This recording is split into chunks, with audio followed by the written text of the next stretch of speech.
The office was silent. Not the comfortable silence of routine, but the heavy, suffocating kind that lingers after a storm. Satya Nadella sat alone, his back straight yet weary, eyes fixed on the faint reflection of his own face in the dark glass of the window. Beyond it, the city of Redmond pulsed with artificial light. But here, inside this room, it felt as though time itself had stopped. The world believed him to be calm, a leader of quiet strength, the man who had resurrected a sleeping giant called Microsoft. Yet beneath the surface, there was weight. A decision had been made years ago, one that changed everything. And tonight, in the solitude of his office, Nadella carried the echo of that decision like a scar only he could feel. He whispered to himself, almost confessional, it could have gone the other way. Everything could have collapsed. The story of Satya Nadella is not just one of triumph. It is the story of a man who stood before an abyss, saw both ruin and salvation waiting in its depths, and chose a path that could have destroyed him or saved him. This is the story of his millionaire decision. The ghosts of the past. To understand Nadella's choice, you must first imagine the state of Microsoft before his reign. The company, once untouchable, had become sluggish. Giants like Apple and Google had rewritten the rules of the game. Smartphones had outpaced Windows PCs. Cloud services had risen as empires of their own, and Microsoft was mocked as a relic, clinging to its monopoly of the past. Inside the corridors, the atmosphere was toxic. Ambition had curdled into politics. Teams fought not against the competition, but against each other. The brand was vast, yes, but hollow. And when Nadella looked at the company he had served for decades, he felt a question gnawing at his core. Am I inheriting a crown or a coffin? The truth was brutal. Microsoft was on the verge of irrelevance. Its mobile strategy had failed catastrophically. Its once mighty Windows was shrinking in influence, and its culture poisoned by arrogance and rivalry threatened to tear it apart. Satya Nadella knew that becoming CEO meant inheriting not just a company, but its ghosts. And every ghost demanded an answer. The moment of the choice, there comes a night in every leader's life when silence demands action. For Nadella, that night came early in his tenure. Alone in his study, long past midnight, he sat with documents sprawled across the desk projections, forecasts, numbers bleeding red. The question was cruel in its simplicity. Should Microsoft cling to its empire of Windows, fighting tooth and nail to preserve the old world? Or should it burn the very foundation it was built on and step into the unknown, the cloud? To bet on the cloud was to gamble the soul of the company. It meant redefining Microsoft's identity, surrendering its obsession with dominance, and instead building a platform that might serve even its rivals. It was counterintuitive, almost heretical. He imagined the boardroom, the investors, the veterans who worshipped Windows like a deity. They would see him as a traitor, dismantling the fortress they had spent decades building. Yet Nadella also saw the alternative, a slow death, the humiliation of being remembered not as innovators, but as fossils. He felt the cold weight of the decision pressed down on his chest. His father's words from his childhood in India echoed faintly in his mind. A leader is measured not by what he preserves, but by what he dares to destroy. And so, Satya Nadella made the choice. He would abandon the illusion of safety. He would gamble Microsoft's future on the cloud. The lonely road, the decision did not bring relief. It brought isolation. When Nadella first presented his vision, many inside the company recoiled. Some whispered that he was naive. Others, more openly, accused him of betrayal. Windows was sacred, they said.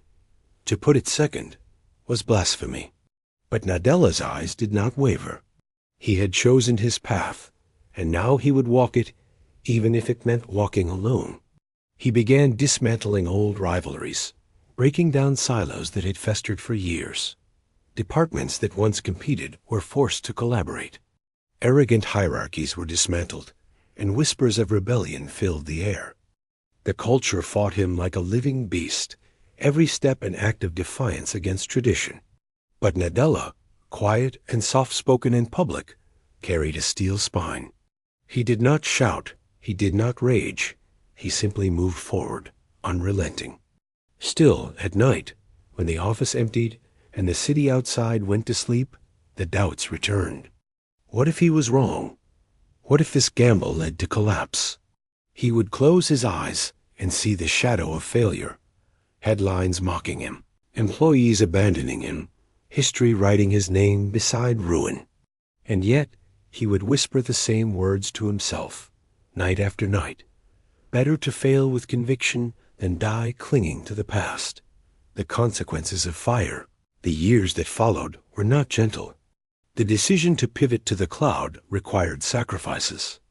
Projects beloved by some employees were shut down. Careers ended abruptly. Fortunes were lost in the short term. Investors were skeptical. Rivals laughed. Critics declared Microsoft was surrendering, that it was choosing to be a tool for others rather than a king of its own empire.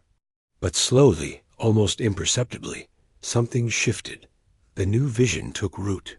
Microsoft Azure began to grow not explosively at first, but steadily, relentlessly.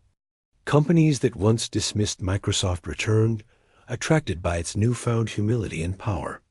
And as the numbers grew, so did Nadella's shadow. He became both savior and executioner, the man who revived a dying giant by burning away its rotting flesh. Yet victory came at a cost. Nadella saw colleagues leave in bitterness, partnerships shatter, loyalties dissolve. For every billion gained, something human was lost: trust, friendship, innocence. And deep inside, he wondered, was it worth it? The euphoria of success, by the time the world realized what had happened, it was too late to deny it. Microsoft was no longer the relic it had been mocked as. It was reborn, ascendant, standing shoulder to shoulder with Amazon and Google in the realm of the cloud. Satya Nadella was hailed as a visionary, a genius, the man who had saved Microsoft from itself. But in the quiet of his office, Nadella did not feel like a savior. He felt like a survivor. Every victory carried a shadow. Every cheer of triumph was haunted by the whispers of those left behind. He had chosen the cloud, yes, and the world applauded, but he alone knew the full cost of that choice. Because in business, as in life, every ascension is built on sacrifice. And Nadella carried those sacrifices like invisible scars. Reflection in the glass back, in that silent office, years after the decision, Nadella's eyes returned to the dark window, his reflection staring back. He saw the man the world admired, but also the man who had made a decision no one else wanted to make. He thought of his family, of his journey from Hyderabad to the peak of American industry. He thought of the nights filled with doubt, of the colleagues who once called him friend, but now called him traitor. And he thought of the simple truth, that the choice which defined him was not about glory, but about survival. The city outside glittered, alive with light. But here, inside, Satya Nadella whispered into the silence, "In every triumph, there is loss. And in every loss, there is a price we never stop paying." His story was not of a perfect leader. It was of a man who dared to choose fire over ashes, knowing the flames would burn him too. And as he leaned back in his chair, eyes heavy with memory, the question remained not for him, but for us. What would you sacrifice to survive? The storm had passed, but the silence it left behind was even louder. Years into his leadership, Satya Nadella was a man celebrated by the world, yet haunted by himself. Applause echoed across headlines.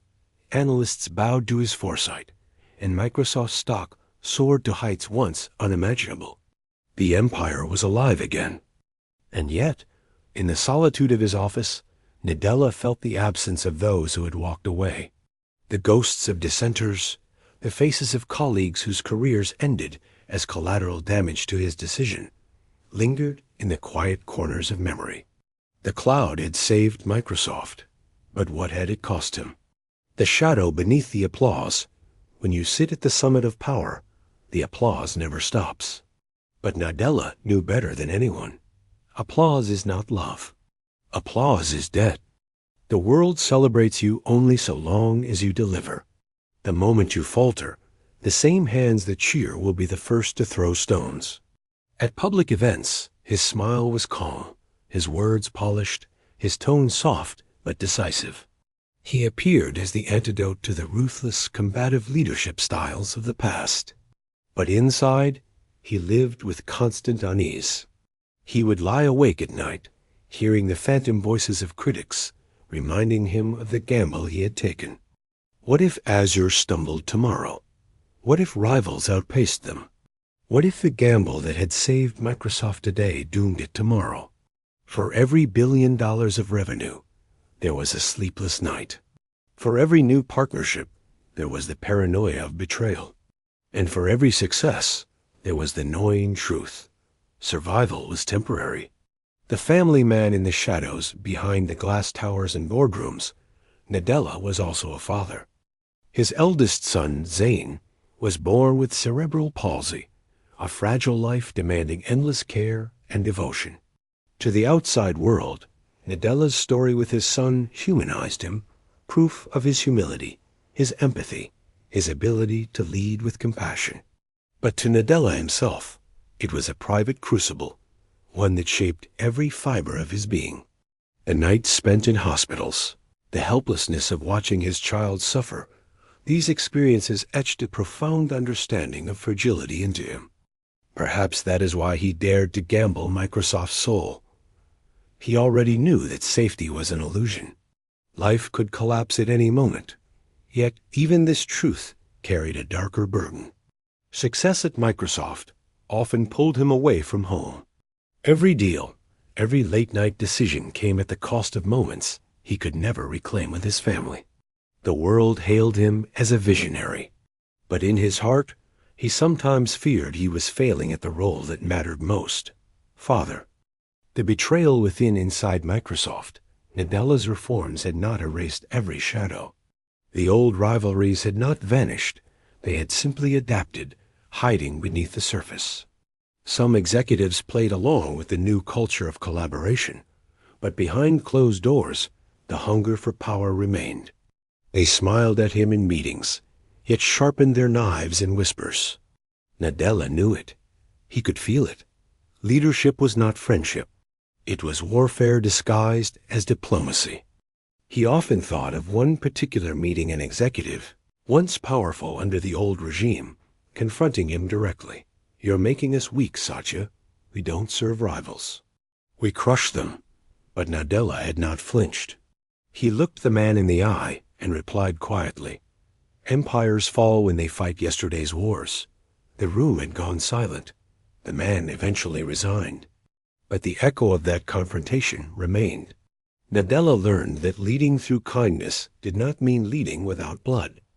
Every transformation demands casualties, and he carried each one of them on his conscience. The thin line between genius and ruin, the irony of Nadella's gamble, was that it was both genius and madness. The cloud was indeed the future, but no future is guaranteed. Rivals grew stronger. Amazon's Oz loomed above them. Google's ambition was relentless. Nadella had turned Microsoft into a contender, but never the unchallenged victor. The race never ended, it only accelerated. He sometimes wondered, was he truly a visionary, or just a gambler who happened to be lucky? History, after all, is written by those who win. But what if one shift in the market erased all his triumphs? What if the applause stopped? The weight of this uncertainty haunted him more than failure ever could. Failure is final, but survival demands endless battles. A silence of victory years later, when Microsoft reached a market valuation of over $2 trillion, Nadella stood in front of his employees as they celebrated. Cameras flashed, voices cheered, investors smiled like predators fattened on profit. And yet, As the celebration roared around him, Nadella felt an emptiness. He thought back to that night in his study, staring at the numbers bleeding red, choosing between fire and ashes. He thought of the fear, the doubt, the loneliness of that moment. The irony struck him. The moment of greatest triumph felt hollow compared to the moment of greatest fear.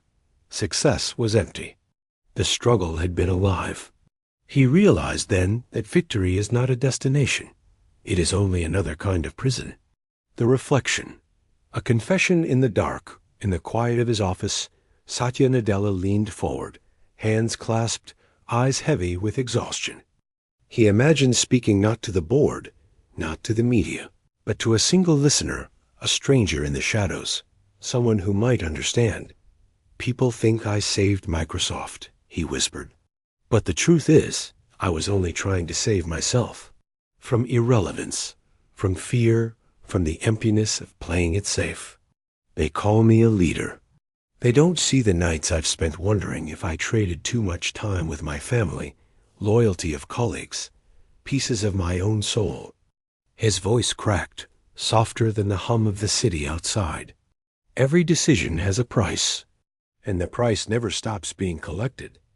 The final lesson, the story of Satya Nadella, is not one of perfect triumph, nor of total ruin.